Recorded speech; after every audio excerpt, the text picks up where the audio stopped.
Well, welcome back, everyone. We are excited about this panel because it actually means that we can make more money. So, yay!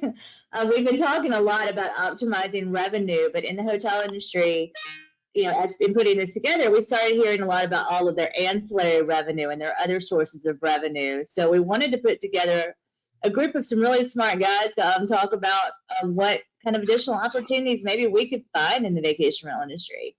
So and this panel is going to be moderated by Andrew McConnell, who is the founder and CEO of Rented and one of our presenting sponsors, which I'm so excited about. Um, thank you, all of these guys, to have contributed to this conference, not just money, but also in time and resources and data, and to make this amazing. So to all of you, I'm extremely grateful. It's been a great show. But Andrew, I'm just going to turn this over to you and let you take off. All right, thanks, Amy. And I'm so excited you're on after what this week was. Yeah, so this is the Data and Revenue Management Conference, and we hear a lot about pricing. But the reality is, with revenue and revenue management, there are more ways to make money. There's more ways to make revenue than just renting a night. And I'm incredibly excited to be with this group because these are all people innovating with their companies and what they're doing in the industry on finding ways to help you as a manager generate additional streams of revenue from what you do as a business already. So before we dive into the specific questions, I just want to go around the horn, allowing each person to introduce yourself and your company and kind of why you're on this panel. So George, could you kick us off, please? Thank you very much, Andrew. Yeah, George Meshkov. I'm with Generali Global Assistance. I'm the head of vacation rentals and lodging division of Generali, and we provide travel insurance, damage insurance, and other insurance solutions and instruments to the vacation rental industry, both domestically in the US and abroad across Europe and other geographies as well. Great, thank you. Jeremy. Thanks, Andrew. Good to see you. Good to see you. Jeremy Gall. I'm the founder of Breezeway. We are a property care and services platform, so we help professional operators, handle all the hospitality service and operations that happen at their property, from cleaning to inspections and maintenance, concierge services, and really interested and excited to talk about additional sources of revenue and how you can build that in. And then I think more importantly, think about how you take that and build that into your revenue management protocols. Yeah, absolutely. Arthur. Hey, Andrew. Thanks for moderating this panel. I'm the founder of StayFi, and we're a guest Wi-Fi provider for vacation rental managers. So, most relevant to this conversation, what our product allows short-term rental operators to do is start collecting data and information from everyone in the property during the stay. So just like at an airport, Starbucks, where you have to log into the Wi-Fi in order to use the internet, every single guest in a vacation rental property has to provide their name, email, phone number in order to access the internet. So we're able to help rental managers get in contact with everyone staying in the home, as opposed to, many rental managers mainly have that communication with the original booker of the property. Yeah, thanks. And this is our first time to connect like this, but actually a friend of mine that's in my COVID pod was like, hey, I have a friend that's starting a company. You should really talk to him. Yeah. Hamish, that I guess we know in common. Yeah. All right, and Suneel. Hi there, I am Suneel Goud, and I work for NEC Display Solutions. And I run a team that launched a product which is called Guest View Guide. And Guest View Guide is basically a digital concierge that gets mounted on the wall inside of a vacation rental unit. And it's really designed for property managers to help them earn more, save time, and delight their guests. And so as far as why I wanted to be a part of this panel, I think this really resonates well with me because this is a core part of our value proposition.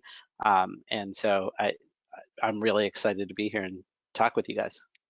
We're excited that you're here with us. And last but not least, I cannot see you, but I think we can hear you, Matt. Yeah, sorry about that. Luckily, I don't run a camera company. We'll see if I can get this turned on later. But yeah, my name's Matthew Loney. I'm the president and CEO of Xplorie. We've been providing customized local activity programs for our industry for, in January it'll be 25 years. And over the last 5 years or so have broadened the business a bit to kind of becoming, what I'd say is the leading full service guest experience platform in our industry, from our virtual concierge platform to, our more premium products of complimentary activities. And I think what makes us a little different is we're kind of a full service. So we do all the work as far as tours and attractions go, and trying to leverage that for property managers. So yeah, but thrilled to be here and excited to learn a lot. I know almost everybody here on this panel, and I'm excited to hear some of the thoughts that they have on some of these topics. So I appreciate it, Andrew. Great. I'm happy you're able to join. So I have some pre-canned questions, but certainly as the conversation evolves and develops, we can shift.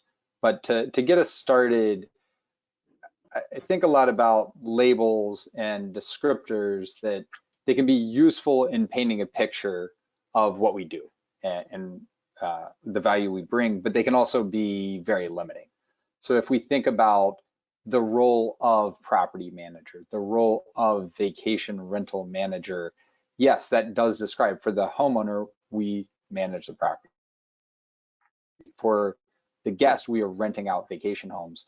But at the same time, that can paint into a smaller box. And the reality of what the job entails is much larger, and brings peace of mind to the owner of the property, that that asset is being cared for, is being taken care of, and that is ultimately delivering an incredible experience to the guest. It's not just about the vacation rental, it's about the vacation experience. And if we start to span out and look at that bigger mission, bigger impact, how can and should that open us up to new ideas and sources of revenue? And if okay, I want to start with you, Matt, and just kind of maybe flip up the order.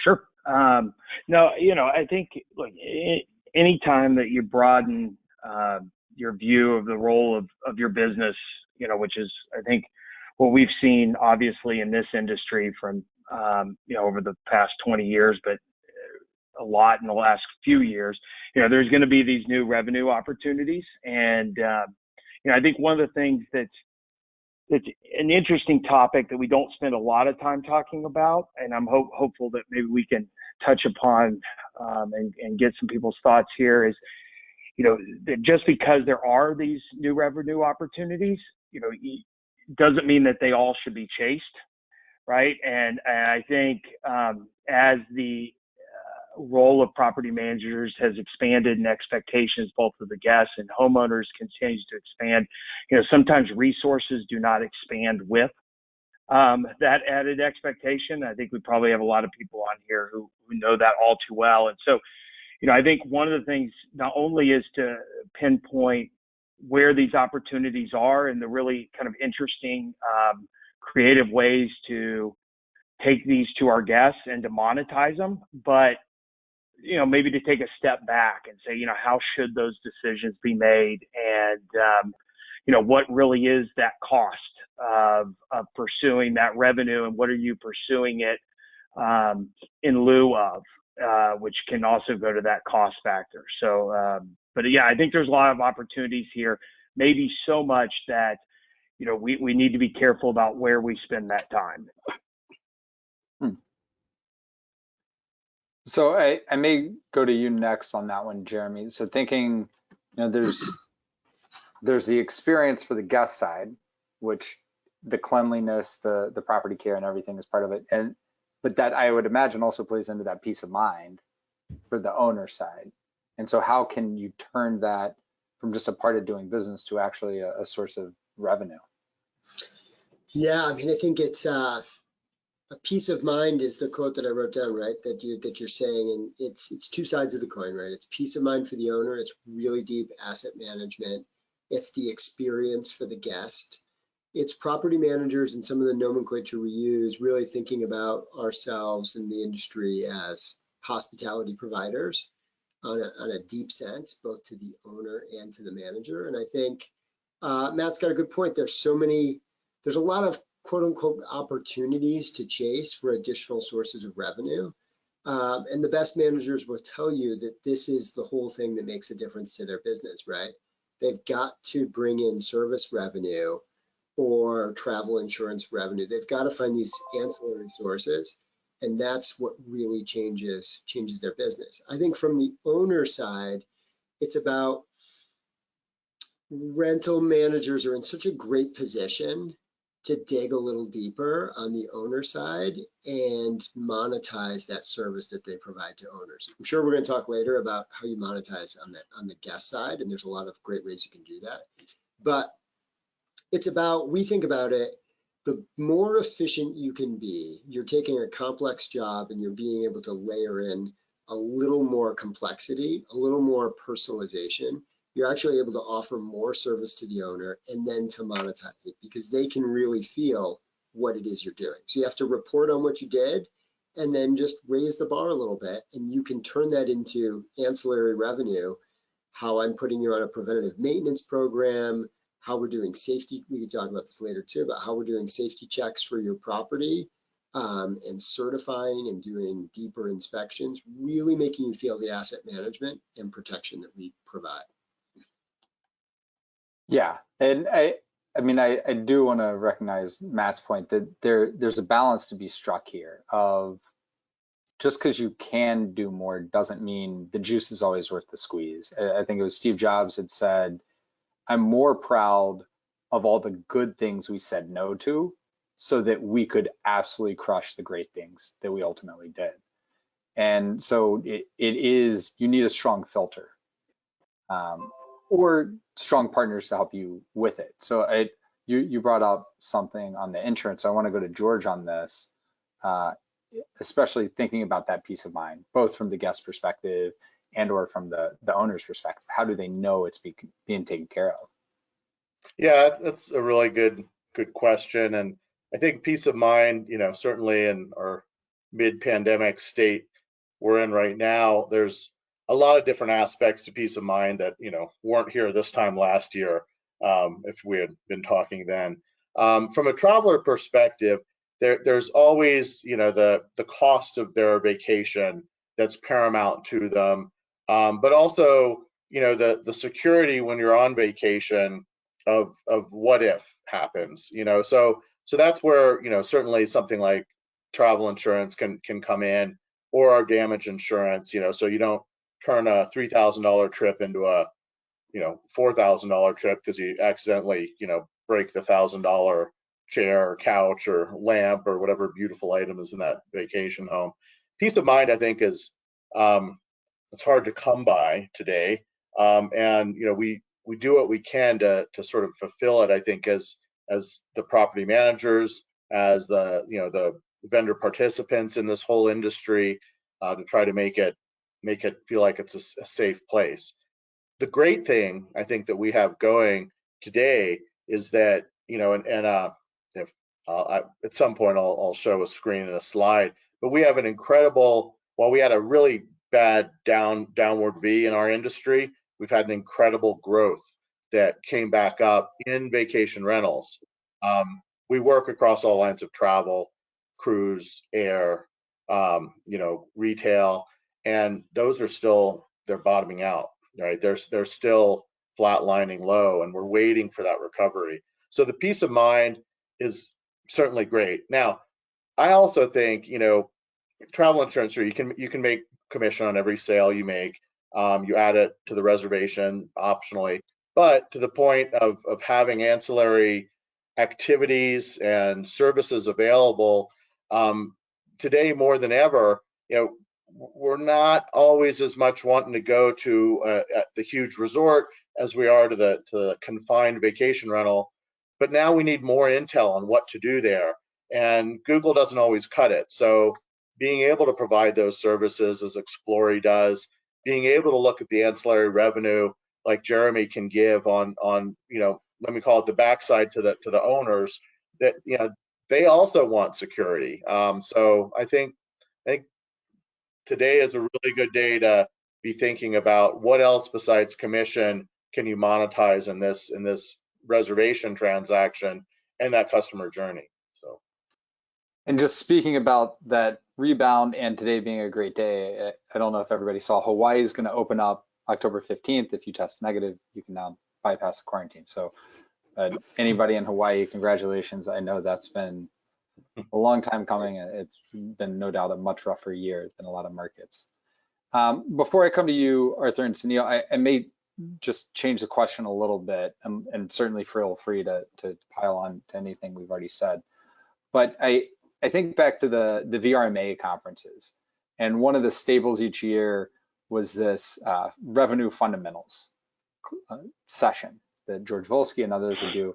And the takeaway was lower your commission and load up fees. So you're loading up your owners with fees, you're loading up the guests with fees because you're keeping 100% of that revenue. And so as you're getting more pressure to push down your commission, take more here. And the airlines were used as a great example of, hey, see, look how many billions Delta or United are now getting from these. In the past month, we've seen the airlines actually take a pretty big step back from loading on these fees, saying no more change fees. We've seen a lot of hate selling or hate buying of people not being happy about them. And so as you're thinking about additional revenue sources, ancillary revenue, how do you distinguish and position incremental value that people are truly paying for versus nickel and diming them for things that they expected in the first place? So Arthur, I'll go with you. Yeah. Well, one thing that no one's asked us to do, and I don't think we're planning to do, is add functionality to charge guests for using Wi-Fi in vacation rental properties, because I think there's a pretty clear industry standard so far that would not be well received. Theoretically, of course, we could offer that if somebody wanted to do it, but so far, no rental manager has proposed that as a feature that they would like to use. And I'd say, going back to kind of the previous discussion around, how to consider what services or additional offerings you want to sell, I think for us, kind of like our driving philosophy is always reduce operational complexity. And I think a lot of pushback we received early on when we brought up this conversation was around, adding more things will just generate more questions, more calls, more potential guest issues, especially if we don't control the experience that they're going to go participate in that maybe we facilitated. So kind of our approach has always been, whatever programs you have in place, whether it's like a guest book, that you sell something through, maybe you have a tablet in the home where you sell services through, we're going to push that so that more people engage with it in the rental property. But we're never going to want to push our customers to, introduce even more services that, may not have a positive ROI for them. Makes sense. I think that's a great segue to go to Suneel when you're talking about devices and screens that people are looking at. Yeah. First of all, I want to kind of back up a little bit and just add to some of the things that were said earlier, and then I'll kind of jump into your current question. But as far as this idea of how do we open ourselves up to more opportunity, I think with the property owners, this is such a great opportunity for property managers to show the extra value that they can bring just beyond taking care of the property and getting it rented, but really how they can add more value and create a great experience that is going to get guests to want to come back and to recommend that property to other people. And so that impacts their reviews, that impacts just word of mouth, and a lot of things that I think create a lot of value for the property manager. I'm sorry, that create a lot of value for the property owner. And I do think, what was brought up earlier about prioritization is a really important thing, because Matt's absolutely right. There's tons of things that you could chase, but the way that I really think about it is, I come from a product background, and so I kind of think about everything about like in a product perspective. And I always think about things on two vectors, right? One is how much impact does it have? And that could be impact to your business, impact to your customer in terms of creating a better experience, and how much effort is involved in delivering those types of these additional services and other things that you may offer. And the reality is all of our businesses are different, and so from one PM to another. And so it's really important to think about your business and what is going on in the local area, and what are the things that for your unique guest in your unique area, what's going to add the most value. So I think that's a critical thing to consider. So coming to your question about how do we prevent this feeling of like nickel and diming versus really truly adding value. And I think what you need to think about is, what are the things that are really going to add additional convenience or somehow enhance the experience that the guest doesn't just expect out of showing up at your property. The reality is that when it's very different to stay in a vacation rental than a hotel, and there are certain things that as people make that shift from a hotel to a vacation rental unit, there may not be all those things there, like a concierge sitting at the front desk and other things like that. And they realize that, and if you can somehow provide these additional some additional services, like helping them to find the right activity, or providing recommendations on a restaurant or other things like that, it can really add a lot of value and help people feel like they had a great experience, especially when the reality is people go on vacation for a couple of weeks a year max. And so when they get there, they really want to be there and enjoy themselves. So I think that's a really critical thing. The other thing to think about is you also have to be consider things that actually have an impact to your business in terms of cost. And so if something requires like extra work on your part after the guest checks out, if you offer a particular service or something, then it might make sense, and the guest may understand that those are things that you have to charge for. And so I think, to me, the two biggest things are kind of things that go above and beyond their expectations, and the second thing is thinking about things that actually have a cost to you. Yeah, and I mean, just digging a little there, the idea of expectations, whether it's changing from typically staying in hotels to coming to vacation rentals, or just expectations over time. So 15 years ago, vacation rentals, the people renting them wouldn't be that surprised that you needed to bring your own sheets, right? Mm-hmm. Like that was not necessarily always an expectation depending on the market you're in. Most markets, if you showed up and there weren't sheets or toilet paper, that would be a big red flag. You would get some pretty bad reviews. On Wi-Fi, right? Like, it seems anathema that we would charge for Wi-Fi, and yet basically every hotel does. In fact, the place we used to always have industry conferences, the Gaylord Opryland Hotel, got a class action lawsuit against it for blocking people who were bringing Wi-Fi hotspots because they were charging you $100 a day or something crazy for Wi-Fi. And so these things become expectations over time, so you have to stay close to them. But you don't want to necessarily, because there are real costs associated with providing some of this stuff, provide it if the guests or the owners don't actually value it, right? You're incurring real costs. They don't need or want or expect to have to pay extra for it. And there may be a small minority that are willing to do it. And you only really get to see that if you start price discriminating. If you start to say, hey, here's the base and you can pay for upgrades to get here. Matt, I want to kind of go to you on that idea on perfect price discrimination, which obviously discrimination has a lot of negative connotations, but the idea of letting people self-select what they value and being able to pay for that value. Yeah, I think I think a lot of this goes back to how the property manager wants to position their business, right? So I mean, obviously there are things, I don't know who coined it, but I think, there's a phrase called amenity creep, right? It used to be, in hotels, a telephone in every room, and then it was a television, and there was a flat screen, so there is a baseline. But beyond that, I think each property manager just, really needs to examine, how are they positioning themselves in the eyes of the consumer?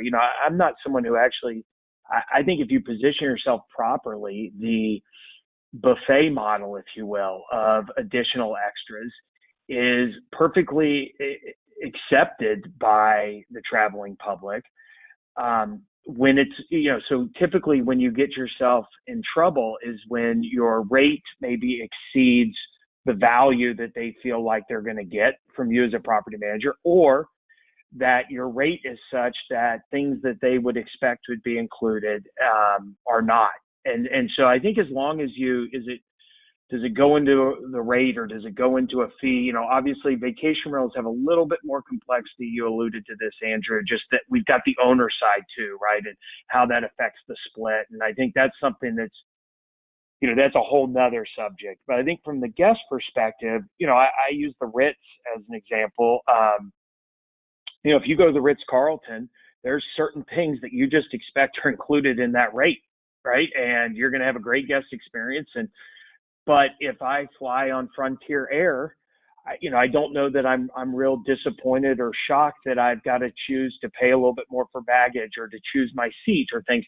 But those same companies are both doing very well, but they're doing well because they've positioned themselves and they've priced themselves, and not only their price, but how they're passing that through to the guest in a way that's in alignment with how their brand is positioning themselves. And so this is one where I think it just takes a lot of, really reflection and honesty about where you want to be as a brand. And I don't think, look, we've got some really good brands in this industry that have chosen to be a low cost provider. And there are certain things that don't come when you stay with them. And then you've got those elite. So I think both of them are very good business models. Where you get yourselves in trouble, I think, is where you're trying to price one way, but be another, right? And the guests eventually see through that. And I think that's what we have to be careful of.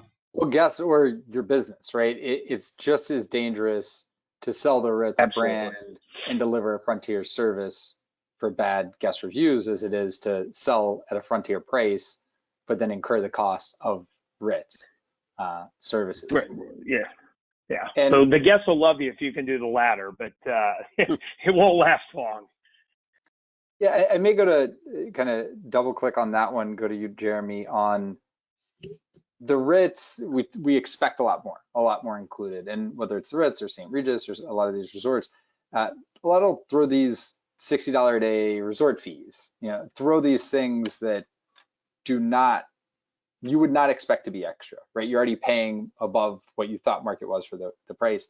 And I'm guessing a lot of that comes down to price sorting, right? So not only do we have to think about the guest experience on the ground, the homeowner experience, commissions and splitting the revenue, but the perception of the pricing and the actual consumer behavior when making that purchasing decision. And I go back to people say, I want an all-in price, I just want to know what it is, and yet they sort by price. So if you're one of the few that put all your fees in the all-in price, you never get in front of them.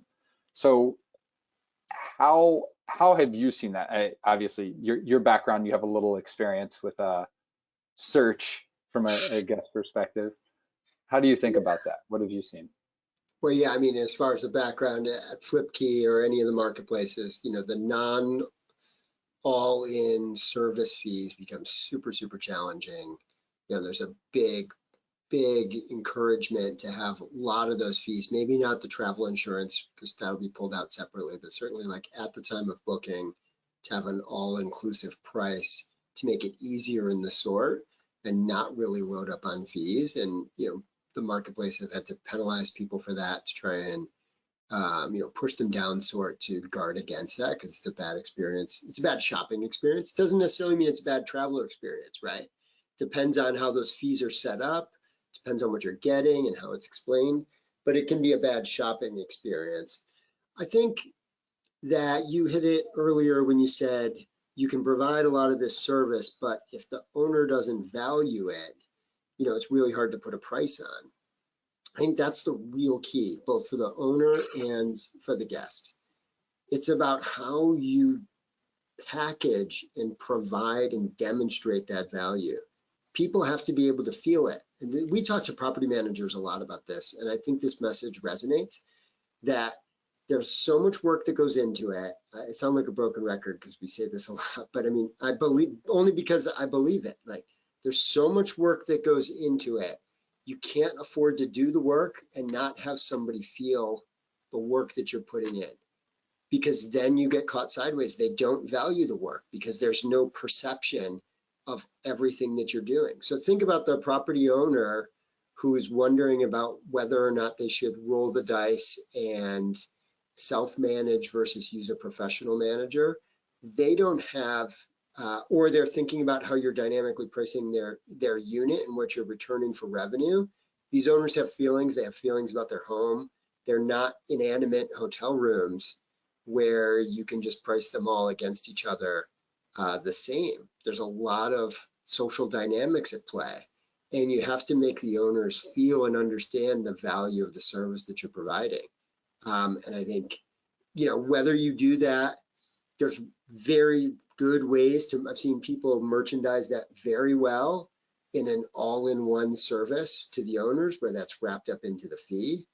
I've seen them merchandise that very well to the guest in the same way. And I've seen other people merchandise it well where they split it out on both sides, both for the owner and for the guest. So taking an owner and reducing your fee, but then loading up a really nice professional preventative maintenance program that they subscribe to that is covering a lot of the service that happens at the unit, and the same thing with a guest. And I think the only other thing I would say is that you're right, as you think about, to maybe open up a different sort of angle on this.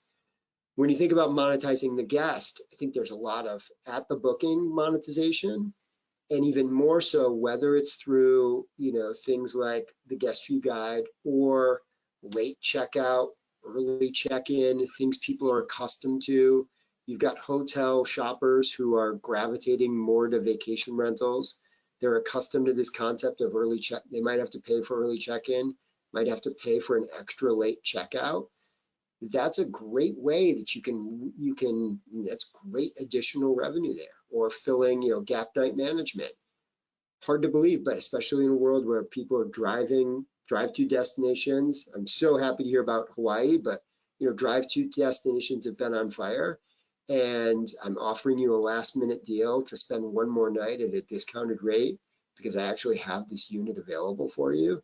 Like, that's a good experience, and people take you up on that. Yeah, I definitely want to come back to that of the booking being the start of the opportunities to monetize the guest experience and monetize what you do for the guest. But before I do, you used a phrase that I think is a really good one, to feel and understand.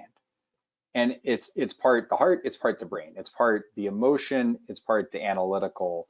And as we think about some of these additional offerings, additional services, additional value, I want to go to you, George, on taking some of it's really complex. Like, insurance is very complex.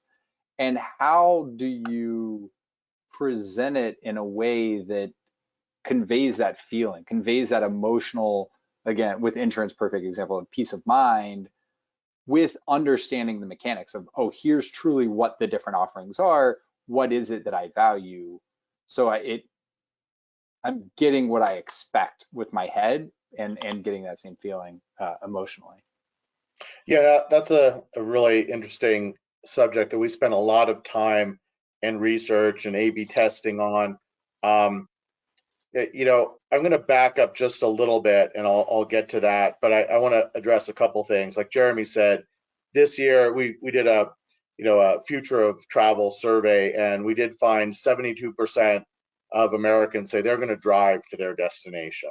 So the world has shifted. Now, whether it'll shift back or we'll always have some permanent shift that's that's kind of in a baseline is unclear.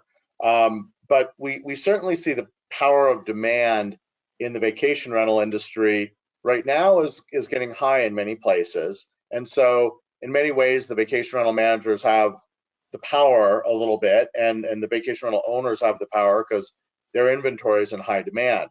The airlines had it, but they lost it, right? So now they got to roll back all their fees. They got to roll back everything. When we didn't have the choice as a consumer, we didn't really like it. We as a consumer, we generally like choice, but people also have different buying styles. So one size doesn't fit all, and one management style doesn't necessarily fit all for their demographic of who they're attracting. They might want to have a more inclusive offering because they feel that addresses their client base, while others might also say, and depending on style, they want people to be able to choose their functions. In hotel environments, resort environments, you get hit with that resort fee. Well, nobody likes a resort fee. I'll probably say that. And if there's a hotel you're out there, sorry. But you know what? We don't like any additional fee that's tacked on without a choice. I'm not going to use the pool, so I don't want to pay for the pool.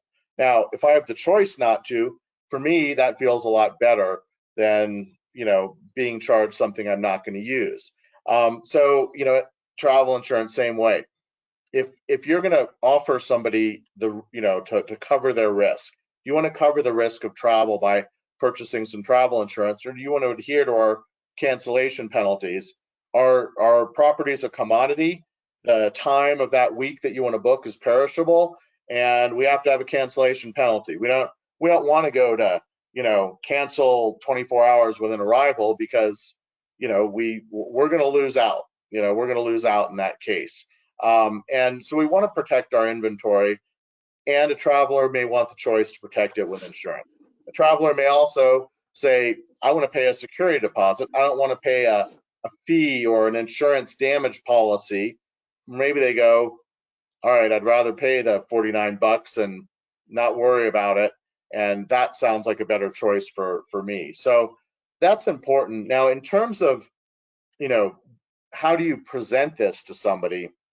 It's a really interesting question because words are very important, right? The words you use convey certain ideas to a consumer. So we have all, like I said, all channels of travel insurance and travel. We have B2C sites that we use as a real test engine for what kind of things have higher attach rate, and on the back end, what do we have higher satisfaction on? The more clear, the more descriptive we can be in, bite-size verbiage is very important. So we have to be clear about coverage. We have to be clear about, what's covered in COVID, what's not covered in COVID. Like our policies will cover if you're sick or your family member or traveling companion is sick with COVID, you can cancel, you can interrupt your trip. There's other things, like travel bans that typically have not been priced into things like travel insurance. So I think it's important to really be clear about what you're getting. And I think it's equally important, to cater to certainly the demographics of your business. But I'm a big believer in choice. If I go into a vacation rental, hey, normal Wi-Fi is going to be fine for me. I happen to be at a home, not my own home today, and my wife is in another office in this home doing remote teaching on Zoom. I'm on conference calls all day. We need higher bandwidth. If I didn't have it as a baseline, I'd be willing to pay for it because I know my needs are a little exceptional for that right now. And with the trends we're seeing in vacation rental, where all of a sudden swing season, people are stuck working at home. Hey, why not work at that house and at the beach and in the mountains? And that's certainly something that opens up opportunities as well. But I think it's really important to understand, the demographics you're shooting for, to be clear and transparent, and to give people choice. The old days, 25 years ago, I taught additional revenue opportunities with Doug Brindley from the Outer Banks, and he had a saying, "I never met a fee I didn't like," and great saying, and we'd go through, you got a reservation fee, you got a cleaning fee, you got a linen fee, you sell them travel insurance, you sell them a damage plan, and keep adding the fees. Well, kind of hard to do without a cleaning fee today, because you still got to clean it. Although some people roll that into their OpEx and just call it, part of the rent, and have that discussion on the back end with the owner that, hey, this will look a little better. But to the point of, how you stack rank in an OTA, if you start including all of these factors, including risk and all those things, and you jack your price up, we're all price conscious. So we don't want to be, compared against somebody when it's not an apples to apples comparison. So, and at the same time, the consumer don't want to get nickel and dime on the back end. So that's where choice comes in. Presenting that choice is a really difficult thing from an online reservation standpoint, because variable fees can be challenging. But anyway, long answer, short question. Yeah, no, it's good. It's there is that whole piece that it seems we keep coming back to, of understanding the value you're portraying and that people are believing when they're booking, and then delivering on it, whether it's top end, middle end, bottom end, whatever it is, just making sure it is understood, it is as clear as can be, and that you're delivering on that. Going back to something Jeremy had said about that booking, though, it really is the beginning of a revenue journey. In that, great, they paid for the stay, but they're coming for the experience, and there are new opportunities that open up when they show up in the home. The very few products, industries, services have that kind of opportunity where your customer's literally living in your product, and 24/7 in some instances. And so, Suneel, can you talk a little bit about kind of what you've seen there and the opportunities once you have those captive eyeballs, those captive guests? Yeah, sure. So I think sticking with the idea of adding value, there are a number of things that happen throughout the guest journey where you can bring that value. And so when you think about things like some of the types of things Matt and his company offers, as an example, being able to offer tickets or offer a tour or something that the guests, they get there. A lot of times in today's world, people show up on vacation, and we live in this just-in-time world, and a lot of times they don't plan ahead and they don't know what to do, and the last thing they want to do is spend their vacation trying to figure all this stuff out. So I think there are things from like providing those activities and other things they may want to do, to maybe when a guest is staying there, they want to have a mid-stay clean and something to just, they're on vacation, they want their place nice and everything, and so that can add a lot of value, right? There are things like late checkout. I think back when about a year and a half ago, I was on this trip in Vilnius, Lithuania, and we had to check out. And so first of all, I would have happily paid a late checkout fee if it were offered to me, right? And but like what happened is we checked out at 10 a.m. because I wasn't able to stay there, but they didn't have anything. They didn't have any place for me to put my luggage or anything like that. And if they had something like a luggage storage or something, we would have happily paid an extra $5 a bag or whatever to do that. And we had 7 people in our party. That would have been probably at least 10 bags. You know, could have been an extra $50 for them just off of that. And what happened is we ended up having to leave that city, and because we didn't know where to store our bags, right? And so we couldn't go out and see the city for the rest of the day. And so I think like just kind of thinking about the pain points that customers endure along that journey and trying to fill those, and those things are things that are value adds that I think people are absolutely willing to pay for. So one is things that you're providing directly. Um, uh, the other thing I think like even third-party activities or third-party items, like maybe you can organize something like a trip to the airport after their stay. And although people can do that kind of stuff on their phone too, if you have someone that is set up that provides great service, and you know, you can organize that for the guests before they arrive, or even during their stay, that's a huge value add that just is a convenience for the guests. So I think just kind of really what you have to do is just think through that customer journey and identify those things along the way that fit with your business. Yeah, maybe I'm old fashioned, but you know, anybody can pull out their phone and order Uber, but it still does seem nice when you hop off a plane. It's a long journey, and then there's somebody standing there with a sign with your name on it. You're like, oh, this is, just feels great. Yeah, so Matt, I do want to go back to you from what Suneel was saying of, yeah, people are booking the home, but they're ultimately coming to stay in a destination, and they're doing a lot outside the home as well.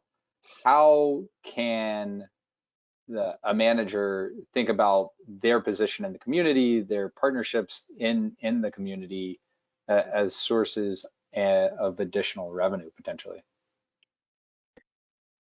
Yeah, you know, I think Suneel brought it up, right, which is that whether you like it or not, the experience that your guests have in your destination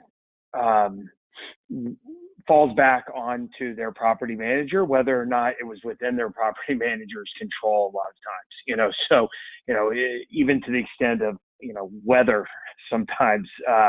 And so to the extent that you can be an active participant, I think, and that's kind of what Suneel was talking about, right? In that, hey, you know, whether it's through, you know, kind of a premium type program where you're providing that airport transportation, or even if it's just, hey, here's where to get it. Here's where, because now you're telling someone, you know, I can't tell you the number of times, you know, if I'm in New Orleans and I want to go get the best beignet, the last thing I'm going to do is get on TripAdvisor, right? I'm going to walk downstairs and, you know, I'm going to go see someone who lives in New Orleans and go, hey, where do I? And, you know, if you can provide that experience, you know, help, I guess, facilitate that experience, you know, your guests are going to, you know, they're going to be overall more likely to return, repeat guests, longer stays. And, you know, that's the one thing I wish my cameras worked today, but I have nodded so many times when all these excellent panelists have talked, you know, Jeremy mentioned more efficient and you know, and a number of people have talked about the guests coming back. And I think that's the part I would kind of leave people with, which is, you know, I think we've done a little bit of a disservice when we talk about additional revenue. There's been, you know, kind of this thought that you pursue the additional revenue for the additional revenue itself.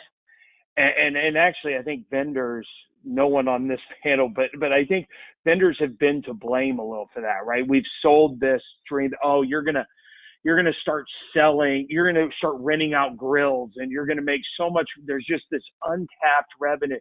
The fact is that 99.9% of us just do not have the scale to actually see that. You know, you're talking about pennies, right? And the reason vendors, I think, have done that is because that's the easier pitch, right? I mean, you just throw this widget on your website, you don't do anything, and this check just shows up in the mail. Instead of what I think I've heard today is just, you know, Andrew, is everyone talking about providing this service. And yeah, the ancillary revenue is nice, but it's about aligning it with your guests so that it's driving your core business, ADR and occupied nights. You drive that, you're gonna make way more money. So you got to find those things that are aligned and that can help you drive that core business. And then the ancillary revenue can offset, you know, hopefully what that additional cost was of providing it. But the value really is getting those guests to come back, whether it's through George's product and they feel confident about their stay, or, you know, even Arthur's product. And it's a better experience when they walk in the door.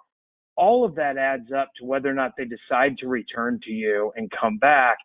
And I just, you know, as I've heard everybody today, I think that's the message I keep writing down, which is everybody kind of realizes like there's a real role here, but understand the value of the business or the product that's being provided and how it leverages your business. I mean, look, Xplorie is not for every property manager. We've told people that, and we're better off when we're honest with that up front, right? Because it's not aligned with what they're trying to do.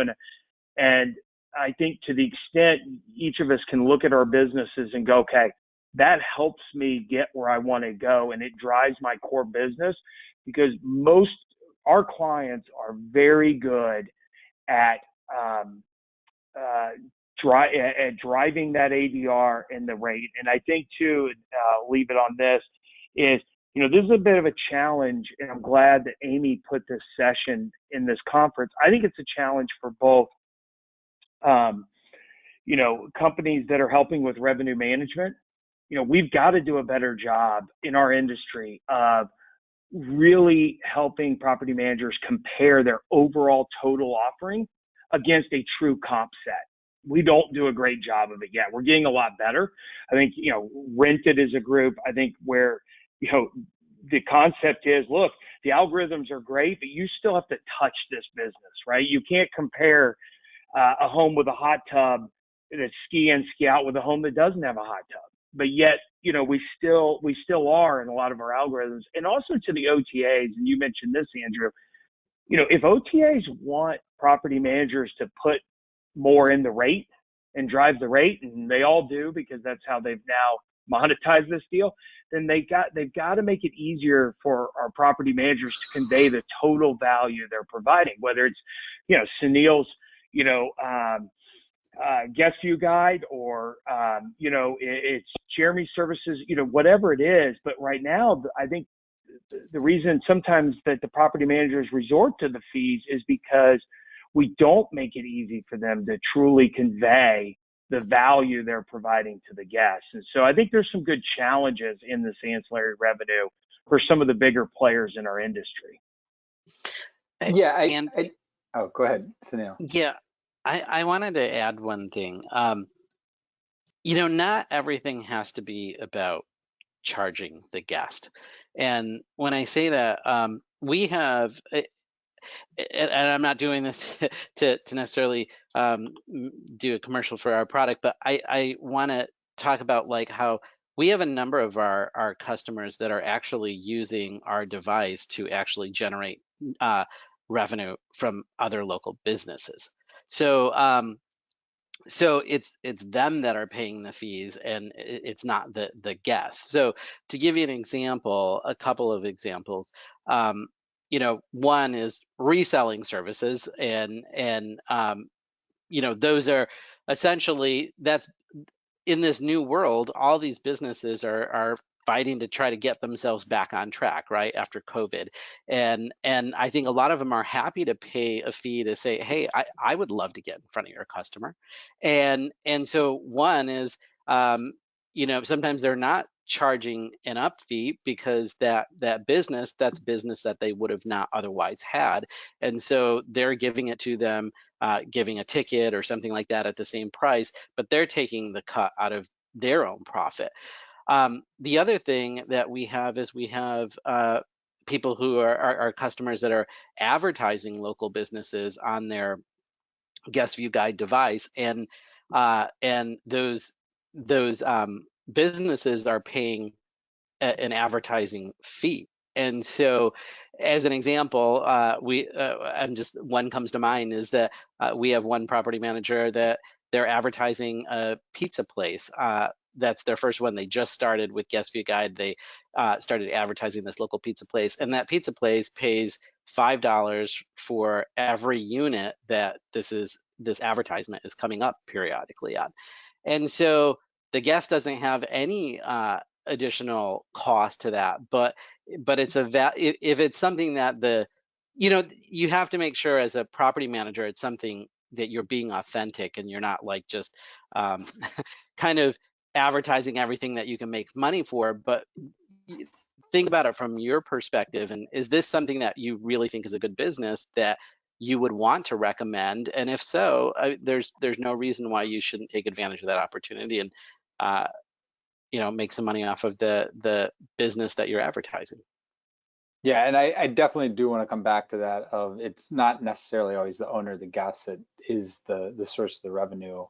But before, and I'll come to you, Arthur, if you want to think about that. But before I do, on Matt's point about not just loading more and more and more and overcomplicating it. I mean, you think about this is data in the revenue management conference, and as you're performing revenue management, you're not looking at 10 million listings, right?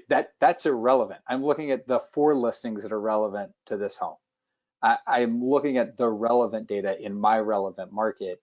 And it seems like it's the same kind of thing for deciding what to offer to an owner or a guest, because the reality is we can say we don't want to load them up with fees, but there are incremental things that add to the experience, add to the value that we're providing the owner that have real costs, like Suneel said before. And we have to be careful of baking it all into the base because of consumer behavior, either on the owner side, shopping by commission rate, or on the guest side, sorting by price. And so, yes, you don't want to nickel and dime people or feel like we're just loading fees, but the reality is to provide a great experience, whether it's the owner or the guest, costs money. And you have to make sure at the end of the day, you're running a business that makes money. You're not running a not-for-profit. And so I do think that's sincerely where everybody on this panel is coming from on that of, hey, you need to run a great business. You need to deliver a great product, a great service. To do it, you have to be able to make enough money to more than cover your costs. That's what I've been hearing. Arthur?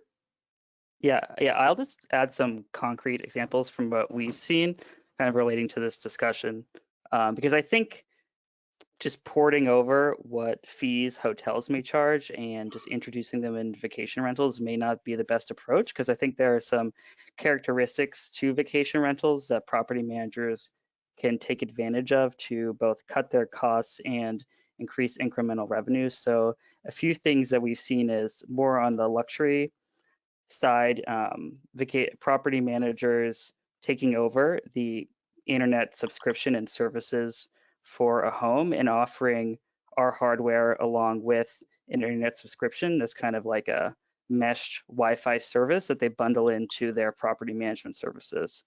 So you, as a property manager, you have the advantage of, obviously you can upcharge the cost to the actual homeowners, but you're able to guarantee that consistent internet quality across all of your homeowners because you're not dependent on the different internet subscriptions that they happen to be subscribed to for their individual homes.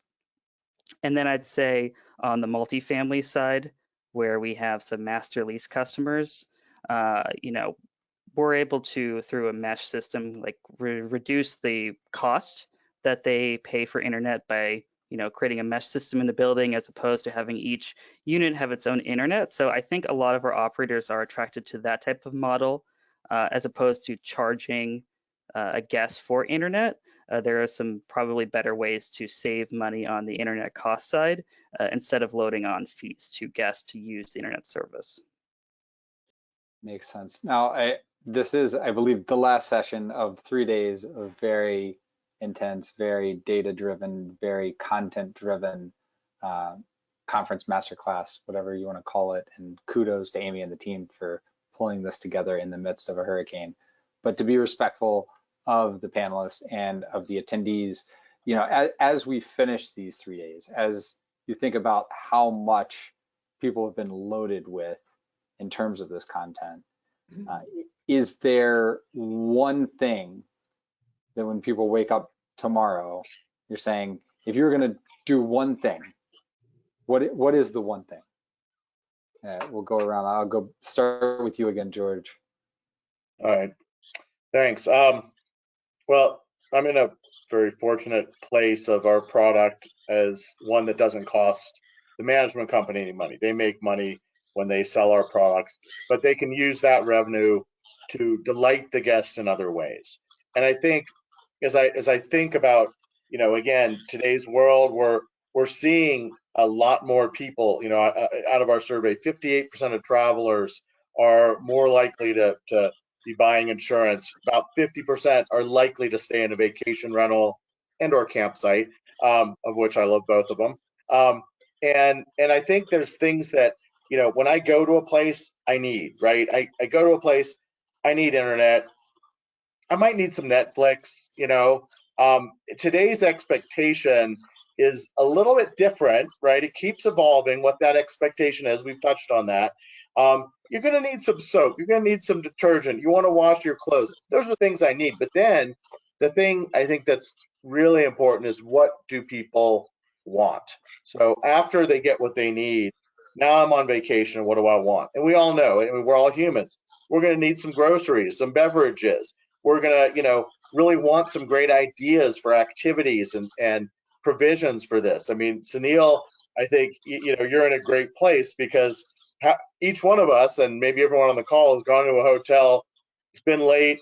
We look at that little sign of pizza stuck to the refrigerator, and we go, okay, I'm dialing that number. You know, it's 11 o'clock at night, but I've been traveling all day. And Suneel's got it a little better than that, right? So you can really package up the offerings, again, not have the guest pay for that extra service, although he winds up doing it because it's built into the price of his pizza, but nevertheless, he's willing to, because he wants those things. So I think just looking at how travel keeps evolving, COVID or not COVID, it keeps evolving, and our expectations for what we want keep evolving. So, you know, in terms of revenue, again, you know, it should be sort of obvious if we just look at ourselves and what we need and what we do, what somebody who comes into one of your homes might want, and then where comfortably you can fit in those value-added services that Matt is offering, you know, a plethora of, that Suneel is presenting, that Arthur's making access to really easily. So I think, you know, it's kind of going back to looking at that guest expectation. He's driving a lot more than he used to. He's exploring a vacation rental where maybe we're getting another slice that used to go to Europe, that used to go on a cruise ship. That's like, I don't want to go there anymore. So I'm going to try out a vacation rental. And now we have a chance to delight that guest. So we got to be smart and creative and figure out the tools and the ways to deliver those things that you know, traveler wants today. Thanks, George. How about you, Matt? Yeah, I think it's pretty, you know, don't be careful not to equate revenue with income.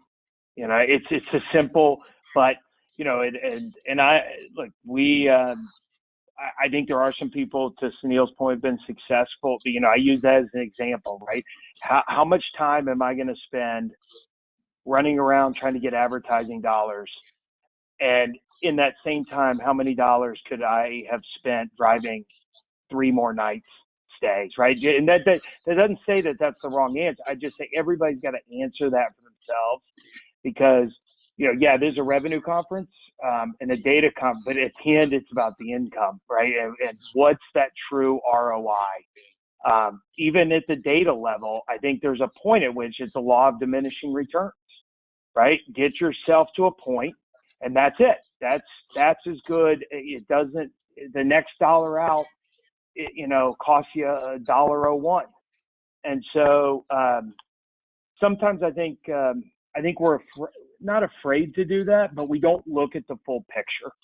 It doesn't cost us any. Well, it does. Just because you're not writing a check doesn't mean it doesn't cost you something, right?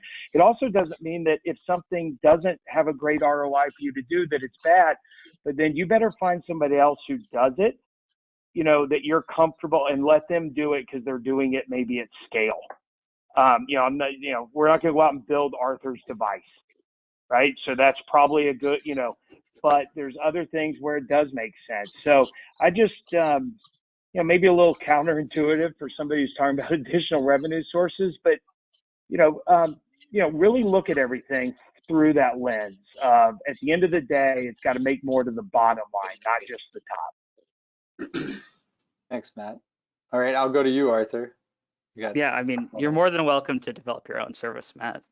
So I won't be offended. I can't get the camera to turn on. Okay. Yeah, I'll just say, our big takeaway is don't forget about the non-booking guests. I think we talked to a lot of people, and they're very very focused on, how do we deliver this message to the booker? How do we give booker access to the digital welcome guide, the house book, the tablet, whatever it happens to be.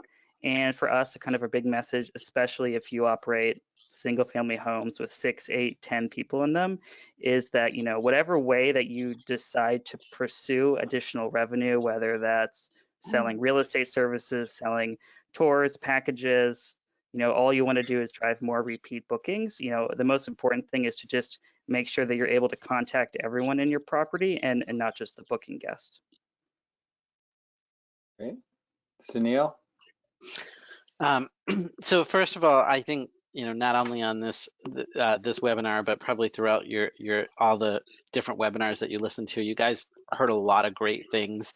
And I think one thing that I would encourage all of you to do is just take a few minutes today and look and try to find at least the top 1 or 2 things today that you think are going to impact your business the most.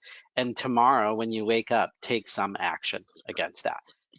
Because I think, there are a lot of times we go to these conferences and it's like all these different things that we think we can do, and it's amazing and everything. And then we get back and we just get back into the swing of everything that we're doing, and we do nothing, right? And so just pick one thing and then take an action against it. So that's the first thing that I'd say. And then the second thing is I just wanted to say that we do have a free ebook on our website at www.guestviewguide.com, and it's specifically on more ways to earn revenue from every guest stay. And so go out there, check it out, take a look. It might give you some additional ideas that to help you guys find some additional ways to make money. Great. So saying you had so many things, you need to narrow and pick one, and here's another one. So I love it. All right, Jeremy, can you close us out? Sum up the whole conference. I think the one thing, and I think it ties to, this was a great conference last year live in Atlanta. And Amy's done a nice job great job pulling it together digitally here. And there's a lot more of a hotel presence crossing over into this conference this year. And I think my one thing, a lot of information over the last couple of days, is embrace your role as a hospitality provider. Embrace hospitality and let that be the lens that you look through your data revenue and management. Homes are very different than hotel rooms. I mentioned that earlier, but the fundamentals remain the same, and you have to think through that. Of course, it comes down to profitability and how you do that, but hotels have figured this out a while ago, that guests have really high expectations. They want a lot of service. You don't really have a choice of whether or not you provide it. So you better figure out how you can do it efficiently in the same way that when you really focus on hospitality for the owner and the guest, how you deliver that. Love it. Well, I just once again want to thank all 5 of you for taking the time.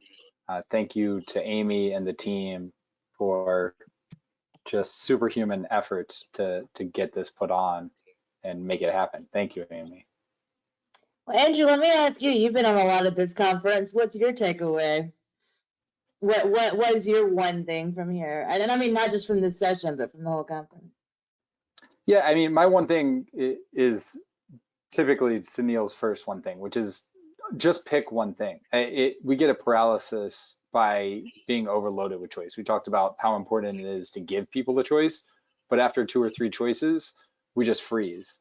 And so I think there's 3 days, there's a bunch of amazing content. Don't let all of that be an excuse to just come back next year and say, I really should have done this.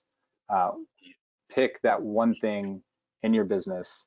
And I really, yeah, pick the one thing.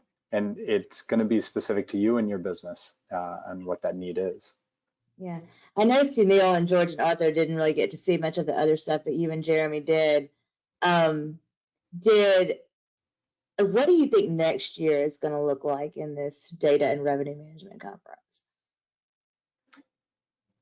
Yeah, I mean, I'm hoping it will be less about vanity metrics, and I think we started seeing that happen already, than about quality of the data and quality of the metrics. So like one big one was the vanity metric of revenue overall. Well, actually, it's about income. It's about profit. That's what you really need to think about. Or on the data side, look at all of this data. Okay, but is all of that data relevant to you? Is all of that data informative to you? And should it be? It should be much more about the right data, accurate, correct, the right data for your business. And I think each year, each session, we're seeing a little bit more of a move towards that. Jeremy, you were talking about the hospitality provider thing. It's hard not to see that coming, right now. Just from this, it's a different view for me personally. It feels like that's definitely a direction that we're headed. You've been writing about this in the magazine for a while. Do you kind of see that coming finally to fruition? Yeah, I think there's a number of factors. I think 2020 is a crazy year, but a lot of these external factors I think are accelerating that. And you've got a lot of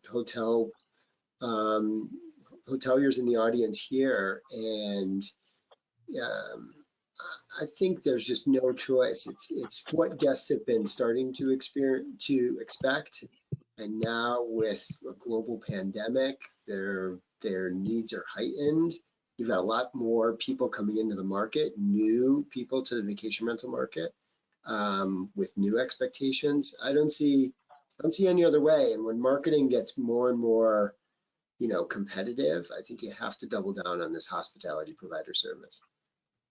And on that, and not to just keep going back to back, but like it being hospitality, the consumer wants and needs changing. Even the idea of vacation rental, I think, is missing a trick, right? It's so many people have been earning revenue and filling homes with people not on vacation. I'm in a home right now. I'm not on vacation. I'm working every single day, but you are providing hospitality. You're providing a place to sleep, and it really is rental management. It's hospitality management. It's experience management. And I think being careful with those labels, whether it's what you call yourself or even what's in your company name. If you're beach rentals of X or beach vacations of X, does that already filter you out for people that may be coming for a different reason? And why would you want them not to stay with you? Well, I mean, I learned a lot. I mean, and I still missed a lot yesterday, so I still haven't gotten to see your session yet, Andrew, with Simon and Jim and Natalia. And I think I agree with you on the vanity metrics. I think we're seeing like I don't want to use the word vomit, but you know what I mean? There's so much data, and it's very difficult to know what is important. The other thing that I was hoping to get to was some kind of RevPAR definition in this industry. It didn't happen. But like some apples to apples metric, that we could all agree on, that at least would be one standard that made sense. But I do think next year is going to be interesting. I think it's going to be interesting to see. I feel like 2020, 2021 is a pivot point in our industry in a pretty critical way. And I think it's going to be interesting to see what it looks like by the end of next summer.